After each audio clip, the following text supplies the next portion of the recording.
여러분 성경을 읽으실 때는 이렇게 소리 내어 읽는 것도 굉장히 중요합니다. 한 번만 더 읽어보겠습니다. 시작.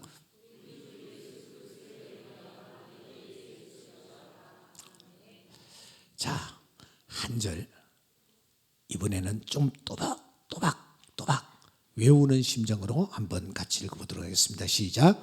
우리 주 예수 그리스도의 은혜가 너희에게 있을지어다. 아멘. 집에 돌아가실 때에는 이 말씀을 외우시고 그리고 이 말씀을 계속해서 반복하시면서 집으로 돌아가실 수 있기를 바랍니다. 자, 저를 바라보시고 다 같이 한번 외워봅시다. 시작.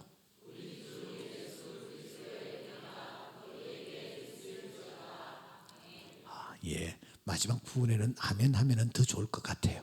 한 번 더 시작. 우리 주 예수 그리스도의 은혜가 너희에게 있을지어다. 아멘. 한때 선풍적인 인기를 끌었던 노래가 있습니다. 혹시 백세 인생이라고 들어보셨습니까? 이 에란이라는 가수가 무명이었는데 이 노래 하나 때문에 아주 유명한 가수가 되었습니다. 무명의 삶을 아주 날려버렸습니다. 이 노래의 가사가 어땠는지 혹시 기억나십니까? 제가 잠시 한번 들려드리겠습니다. 60세에 저 세상에 손을 내리러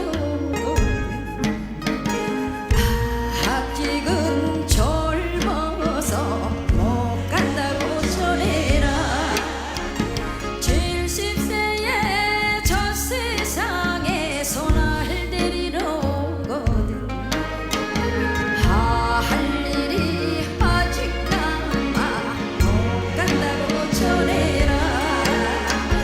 80세에 저 세상에서 날 데리러 오거든 아직은 쓸만해서 못 간다고 전해라.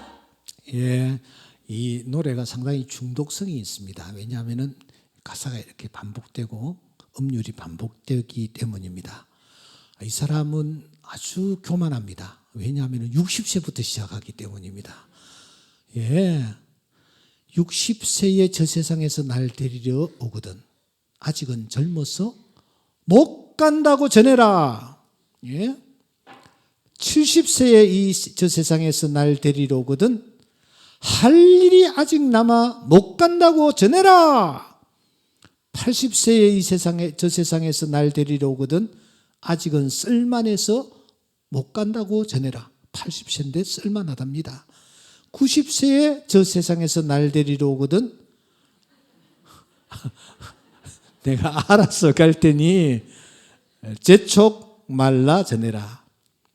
100세에 저 세상에서 날 데리러 오거든 좋은 날 좋은 시에 간다고 전해라.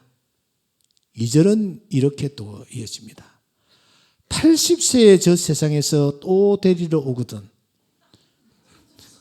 자존심 상해서 못 간다고 전해라.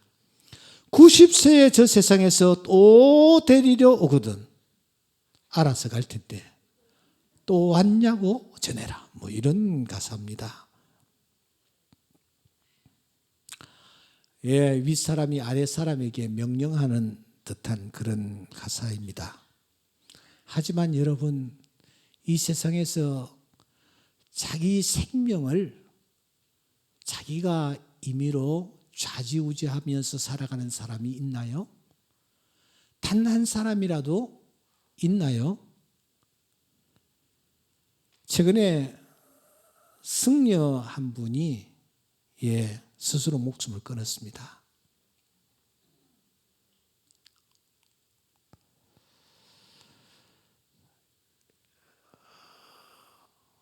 불교에서는 이 승려의 이 죽음을 놓고 공식적으로 소신공양이라고 이렇게 미화를 했습니다. 저는 그 보도를 보면서 고개를 갸우뚱했습니다. 부처가 과연 이런 교훈을 어딘가 남겼을까, 용인했을까 하는 생각 때문에 말입니다. 그래서 좀 찾아보았더니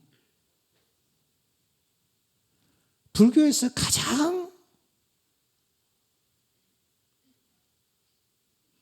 으뜸가는 교리가 무엇이냐? 그게 불살살이에요. 불살살. 불살살 무슨 말입니까? 살상을 해서는 되지 않는다. 생명을 죽여서는 되지 않는다 하는 것입니다.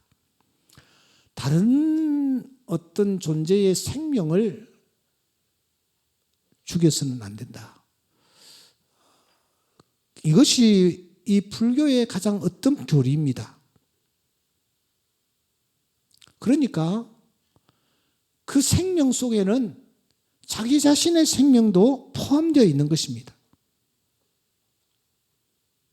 소신공양. 여러분, 이것은 제가 생각할 때는 제가 불자가 아니지만 그 불교의 가르침, 부처의 가르침을 정면으로 위반하는 그런 교훈에서는 그런 어떤 가르침이 없는 그런 행동이 아닌가 하는 생각을 하는 것입니다. 자기가 자기 생명을 좌지우지했기 때문입니다. 영국 잉글랜드 남동부 서폭주에 사는 한 부부가 임신을 했습니다. 딸이었습니다. 얼마나 기뻐했는지 모릅니다. 그런데 임신 3개월쯤 되어 병원에 가서 초음파 검사를 하니까 뱃속에 있는 딸이 무내증, 아주 특이한 질병으로 뇌가 없는 그런 아이라는 것이 밝혀졌습니다. 청천벽력 같은 그 의사의 통고 앞에서 의사는 낙태를 권했습니다. 부부가 고민에 빠졌습니다. 아기를 어떻게 할 것인가? 부부는 그 아이를 키우기로 결정을 했습니다. 3가지 이유 때문이었습니다. 첫째, 이 아이가 태어난 후에 잠시나마 소중한 시간을 가질 수 있게 해야 한다. 둘째, 5살 난 첫째 딸, 그 첫째 딸이 동생을 한 번 이렇게 안아볼 수 있게 해야 되지 않겠는가? 셋째, 더 중요한 것은 이 아이가 태어나서 의미 있는 일을 하나 하고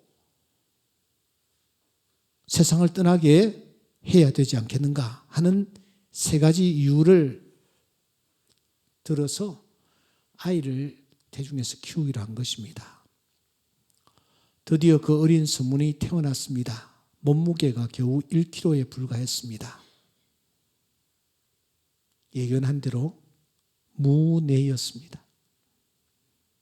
태어나자마자 아빠 엄마는 이 아이의 이름을 호프라고 지었습니다. 호프, 희망.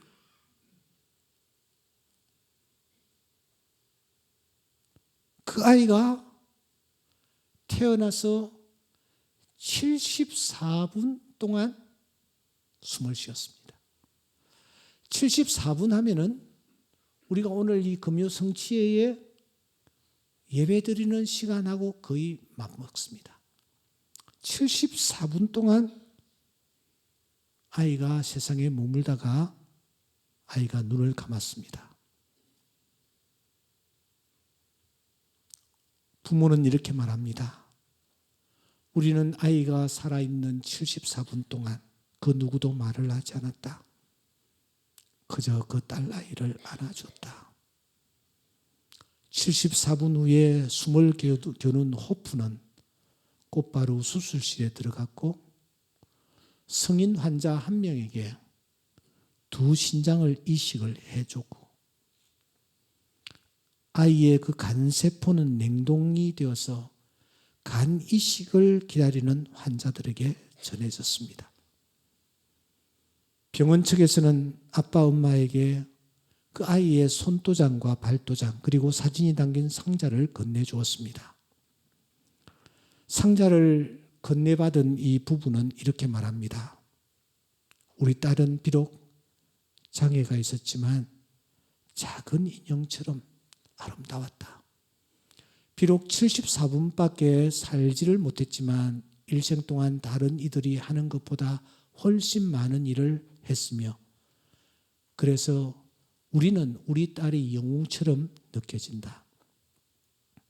영국의 일간지였던 데일리 메일에서 이 내용들을 전 세계에 타전을 한 바 있습니다.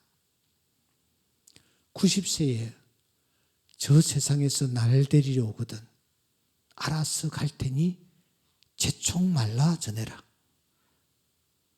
이렇게 우리 인간이 강하고 당당할 수가 있습니까? 오늘 12월 1일 연말입니다. 여기까지 달려왔습니다. 오늘 이 자리에 있게 된 것이 내 힘과 내 의지 때문일까요? 금년도에 참 돌아가신 분들이 많았습니다. 그래서 장례를 집례한 일들이 참으로 많았습니다. 어떨 때는 한 열흘 동안 매일 한 건씩 장례를 집례하기까지 했습니다. 저는 이 장례를 통보받거나 또 장례식에 참석해서 나이를 제일 먼저 봅니다. 저보다 젊은 사람들이 많이 세상을 떠났습니다. 생활 형편을 봅니다. 저보다 훨씬 부자가 세상을 떠나더라고요. 그 사람의 이력을 봅니다. 힘있고 권세 있는 자가 세상을 떠납니다. 나보다 훨씬 똑똑한 사람이 세상을 떠납니다. 행복한 사람이 세상을 떠나기도 하고 건강했던 사람이 세상을 떠나기도 합니다. 저는 그때 마음으로 이렇게 고백합니다. 내가 지금 이 자리에 서 있는 것, 내 힘과 내 능력과 내 의지가 아니라 하나님의 은혜라고 말입니다. 바울 사도는 주의 자녀들이 꼭 기억했으면 하는 것 하나 있다고 우리에게 알려줍니다. 이 세상을 살아가면서 우리가 숨을 쉬고 있는 동안 우리가 늘 기억해야 할 것이 바로 이것입니다. 너희는 이 세대를 본받지 말고 오직 마음을 새롭게 함으로 변화를 받아 하나님의 선하시고 기뻐하시고 온전하신 뜻이 무엇인지 분별하도록 하라. 우리가 어떻게 해서 구원을 받았는지 바울 사도는 11장까지 길게 열거하고 난 뒤에 그러므로 너희들이 하나님의 기뻐하시고 온전하신 뜻이 무엇인지 분별하는 삶을 살아가라. 이렇게 로마 교회 성도들에게 편지를 합니다. 그리고 난 뒤에 이 바울 사도가 데살로니가 교회에 편지하면서 그 뜻이 무엇인지를 구체적으로 우리에게 알려주지 않습니까? 이것입니다. 항상 기뻐하라. 쉬지 말고 기도하라. 범사에 감사하라. 다 같이 시작. 이것이 그리스도 예수 안에서 너희를 향하신 하나님의 뜻이니라. 항상 뭐요? 기뻐하라. 그 다음 뭐요? 쉬지 말고 기도하라. 그리고 또 뭐요? 범사에 감사하라. 이것이 그리스도 예수 안에서 너희를 향하신 하나님의 뜻이니라. 여기에서 끝나지 않습니다. 5장 19절에 보시면 성령을 뭐요? 소멸하지 말며 예언을 멸시하지 말고 범사에 헤아려 좋은 것을 취하고 악은 모양이라도 버리사. 앞에 세 가지는 긍정적인 명령입니다. 기뻐하라, 기도하라, 감사하라. 그런데 뒤에 세 가지는 부정적 명령입니다. 하지 말며, 하지 말고, 어떤 모양이라도 버리라. 이것이 하나님의 뜻이라는 것입니다. 이 뜻을 숨을 거두는 그 순간까지 마음에 새기고 우리가 놓치지 말아야 한다라는 것입니다. 그런데 바울은 설령 이 6가지를 우리가 다 지키지 못해도 좋다. 이 모든 것을 다 잊어도 좋다. 숨을 거두는 순간, 한 해를 마무리하는 순간, 중요한 순간 우리가 꼭 기억해야 할 한 단어가 있다. 그것이 무엇이냐? 하나님의 뭐요? 은혜다. 하나님의 은혜다. 오늘 데살로니가전서 5장 28절 우리 주 예수 뭐요? 그리스도의 은혜가 너희에게 있을지어다. 이 말씀은 편지의 단순한 마무리가 아닙니다. 바울이 그의 생애를 놓고 가장 강조해온 메시지가 바로 이것입니다. 그는 그가 쓴 모든 편지에 이 한 단어를 새겨 넣고 있습니다. 우리가 하나님 앞에 설 때에 우리가 무엇 가지고 하나님 앞에 설 수가 있습니까? 하나님의 은혜인 줄 믿습니다. 이 은혜를 가지고 우리가 서야 합니다. 때문에 바울은 이 편지를 시작하면서도 이렇게 시작하는 것입니다. 바울과 실로아노와 디모데는 하나님 아버지와 주 예수 그리스도 안에 있는 데살로니가인의 교회에 편지하노니 무엇이 있기를 원한다요? 은혜와 평강이 너희에게 있을지어다. 편지를 마치면서 무엇이라고 또 마무리합니까? 우리 주 예수 그리스도의 은혜가 너희에게 있을지어다. 하나님이 우리에게 주신 은혜가 무엇입니까? 우리는 어떤 은혜를 받으며 오늘 이 자리에까지 이르게 되었습니까? 다시 한번 1절을 보십시다. 바울은 이렇게 말합니다.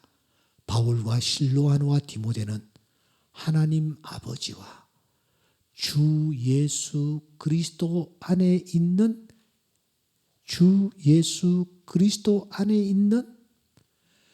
데살로니가전서 5장 28절 마무리를 이렇게 하고 있습니다.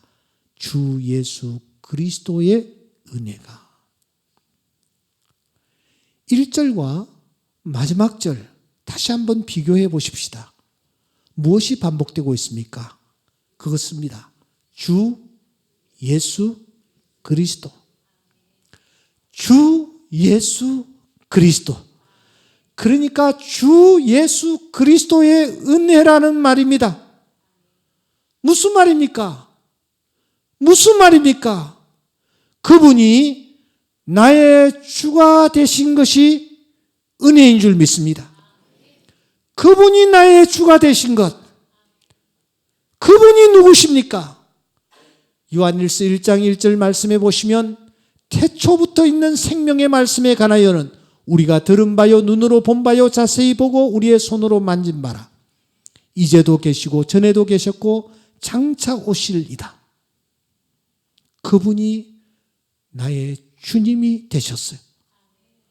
베드로가 고백합니다. 주는 그리스도시요 살아계신 하나님의 아들이십니다.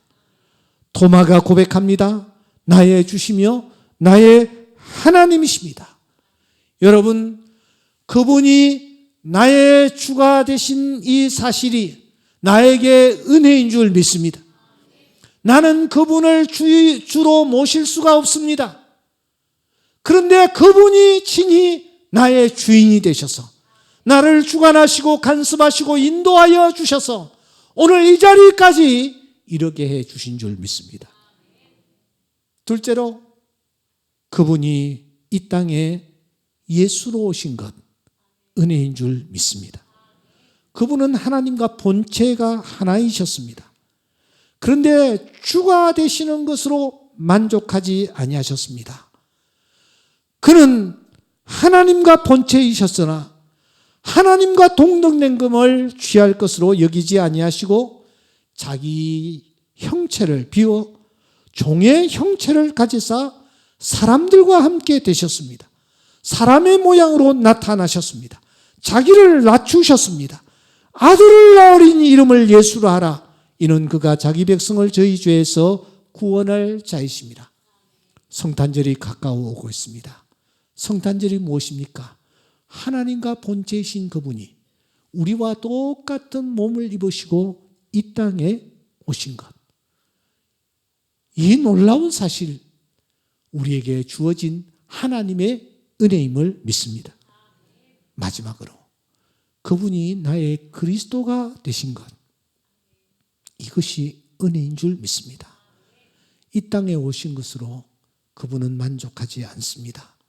그분은 우리의 구원자 그리스도가 되시기를 원하셨습니다. 우리를 세상의 죄악으로부터, 우리를 세상의 죽음으로부터, 우리를 주님께서 구원하시는 그리스도로 이 땅에 오셔서 우리를 위하여 십자가에서 피 흘려 돌아가심으로 우리의 진정한 그리스도 구원자가 되신 줄 믿습니다. 어떤 분이 이런 얘기를 하시는 것 들었습니다. 아니, 옥 목사는 맨날 했던 얘기 또 하고 했던 얘기 또 하고 뭐 그러신다고. 여러분, 예수님이 우리의 주인이시며 예수님이 우리의 예수가 되시며 예수님이 우리의 그리스도가 되신 것 이외에 저 강단에서 설교할 내용이 무엇이 있습니까? 주님이 계시며 그 주님이 인간의 몸을 입고 이 땅에 오셨으며 그 주님이 우리의 구원자가 되신다라는 이 메시지 외에 다른 메시지가 무엇이 필요하단 말입니까? 사랑하는 여러분, 이 은혜 때문에 오늘 우리가 이 자리에 있는 줄 믿습니다. 이 은혜 때문에 우리가 여기 이 자리에까지 이르게 된 줄 믿습니다. 만일 우리가 이 은혜를 받고 누리고 있다면 내가 과연 이 은혜를 받아 누리고 있는지를 한번 테스트할 필요가 있습니다. 어떻게 하면은 내가 이 은혜를 받아 누리고 있는지를 확인할 수가 있습니까? 역시 세 가지입니다. 첫째는 은혜를 맛본 사람은 죄책감에서 자유합니다. 한 번 더요. 내가 은혜를 입었다라고 확신한다면, 내가 은혜 가운데 거한다면은 그 사람은 뭐요? 죄책감에서 자유합니다. 하나님의 은혜는 우리를 죄책감으로부터 자유케 하십니다. 바울이 누구입니까? 하나님의 교회를 핍박했습니다. 죄인 중에 괴수였습니다. 어떤 의미에서 그는 살인자였습니다. 그는 자신이 행했던 과거를 잊을 수가 없었습니다. 그래서 군데군데 자신이 지난날 지었던 허물과 잘못, 자신의 과거에 대해서 고백을 하고 있는 것입니다. 하지만 그는 죄책감에서는 자유했습니다. 왜냐고요? 부활하신 예수님을 그가 배웠기 때문이요. 하나님의 은혜를 입었기 때문입니다. 바울은 고백합니다. 우리 주 예수 그리스도로 말미암아 우리에게 이김을 주시는, 승리를 주시는 하나님께 감사한다고요. 우리 안에 죄책감이 있습니다. 예수 믿기 전에 우리가 지은 죄에 대해서는 죄책감이 비교적 적습니다. 그러나 하나님의 자녀가 되어서 성도가 되어서 또 중요한 직분자가 되어서 하나님 앞에 범죄했을 경우에는 우리 안에 죄책감이 자리를 깊게 자리 잡고 있습니다. 왜냐하면 마귀는 아주 교묘하게 이 죄책감을 이용하기 때문입니다. 계속 물고 늘어지기 때문입니다. 그래서 사탄은 우리 안에서 계속 바느질을 찌르듯이 우리의 심령을 찌르고 우리의 양심을 찌르면서 우리를 향하여 정죄해 옵니다.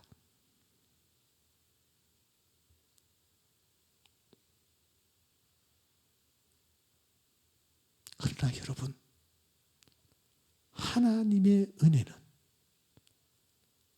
이 죄책감을 완전히 말살시켜버리고 하나님의 은혜는 이 죄책감으로부터 자유케 합니다. 죄에서부터 온전한 자유를 맛보고 살아갈 수 있게 하는 것입니다. 디모데전서 1장 14절 말씀에 보시면 우리 주의 은혜가 그리스도 예수 안에 있는 믿음과 사랑과 함께 넘치도록 풍성하였도다. 하나님의 은혜는 풍성합니다.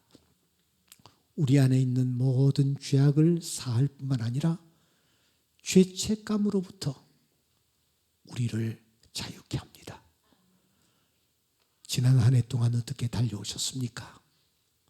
오늘 이 예배에 참석한 우리 모든 교우들이 하나님이 내려주시는 이 은혜, 죄책감으로부터 자유케 하시는 이 은혜, 풍성히 가슴에 담고 돌아가는 귀한 밤 될 수 있기를 주의 이름으로 축원합니다. 두 번째, 은혜를 맛본 사람은 열등감으로부터 자유합니다. 사실 이 열등감이라는 것은 우리 모두의 실존인지도 모르겠습니다. 열등감이 없는 사람은 없기 때문입니다. 바울은 베드로와 비교할 때에 열등감을 가질 수 있었을 것입니다. 열등감이 왜 생깁니까? 비교의식 때문입니다.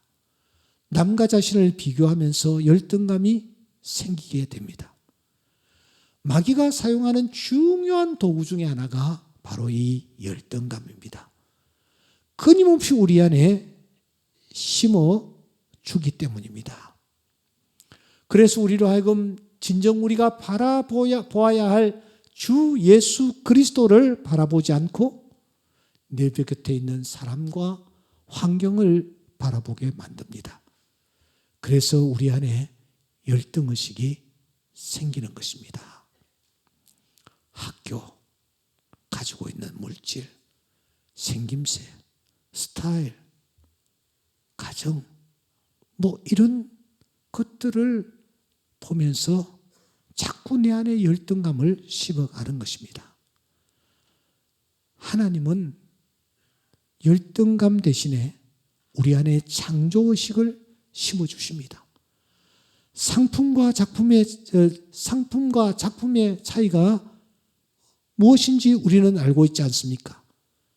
상품은 품질이라든지 가격에 의해서 결정이 됩니다. 하지만 작품은 비교가 되지 않습니다. 한마디로 그것은 그것이고 나는 나인 것입니다. 우리 모두는 다 하나님의 작품인 줄 믿습니다. 작품이 돼 글작품들입니다. 하나님이 만드셨기 때문입니다. 세상에 다 하나밖에 없기 때문입니다. 엄청난 값을 지불하시고 당신의 자녀로 삼으셨기 때문입니다. 그러므로 우리는 작품들입니다. 그러므로 하나님을 믿는 자녀들은 내가 하나님의 작품이다라는 사실을 인지할 때에 열등감으로부터 자유케 됩니다. 키가 작으면 작은 대로, 키가 크면 큰 대로, 물질이 모자라면 모자라는 대로, 여러분 내가 배우지 못하면 못한 대로 하나님의 은혜 안에 잠기면 열등의식으로부터 자유케 되는 것입니다. 여러분들은 하나님의 은혜 안에 거하고 계십니까?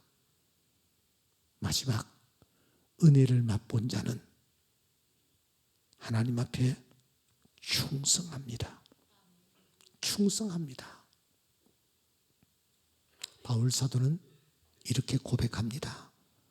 나의 나 된 것은 하나님의 은혜로 된 것이니 내게 주신 그의 은혜가 헛되지 아니하여 내가 모든 사도보다 더 많이 수고하였으나 내가 한 것이 아니다. 오직 나와 함께 하신 하나님의 은혜로다. 은혜를 입으니까 바울은 더 많이 일합니다. 최선을 다하여 일합니다. 은혜에 사로잡히니 그가 여러분 충성하지 않을 수가 없었습니다. 은혜는 나를 불태우게 만드는 것입니다. 은혜의 반대 개념이 무엇입니까? 그것은 바로 계산입니다. 우리가 삶을 영위할 때에 너무 계산적이지는 않았는가? 이제 우리가 2023년을 마무리합니다. 2023년을 마무리하면서 우리 모두가 내가 과연 1년 동안, 아니 지금까지 하나님의 은혜 안에 내가 푹 잠겨서 달려왔는가? 자신들을 돌아보는 귀한 시간 될 수 있기를 주의 이름으로 축원합니다. 은혜에 담긴 사람은 제일 먼저 죄책감에서부터 자유합니다. 죄책감에서 자유치 못한 사람은 오늘 이 밤 하나님이여 나에게 은혜를 주시옵소서 엎드려서 기도하실 수 있기를 바랍니다. 은혜 안에 거하는 사람은 열등감으로부터 자유합니다. 여러분들은 어떤 열등감에 사로잡혀 있습니까? 하나님의 은혜 안에 잠겨 보십시오. 열등감으로부터 자유케 되는 놀라운 은혜를 맛보게 될 줄 믿습니다. 하나님의 은혜 안에 거하면 하나님께서 맡기신 사명에 충성합니다. 하나님께서 한 주간 1년 동안 우리에게 주신 여러 가지 사명들이 있는데 그 사명들을 앞에서 내가 어떤 자세를 취하였는지 우리가 한번 자신을 돌아보면서 하나님이여 은혜 안에 잠기게 하여 주시옵소서. 내가 아니요 하나님의 은혜라. 이렇게 바울 사도처럼 고백하면서 하나님께서 맡겨주신 사명에 지사 충성하는 은혜가 있게 하여 주시옵소서. 그래서 밝아오는 새해 2024년에는 죄책감으로부터 자유함을 입은 자로서, 열등감으로부터 자유함을 입은 자로서 계산적이고 소극적인 그러한 자세에서 벗어나 하나님 앞에 지사 충성하는 멋있는 걸음을 걸어가는 우리 모두가 될 수 있기를 주의 이름으로 축원합니다. 이런 찬양이 떠오르더라고요. 은혜 아니면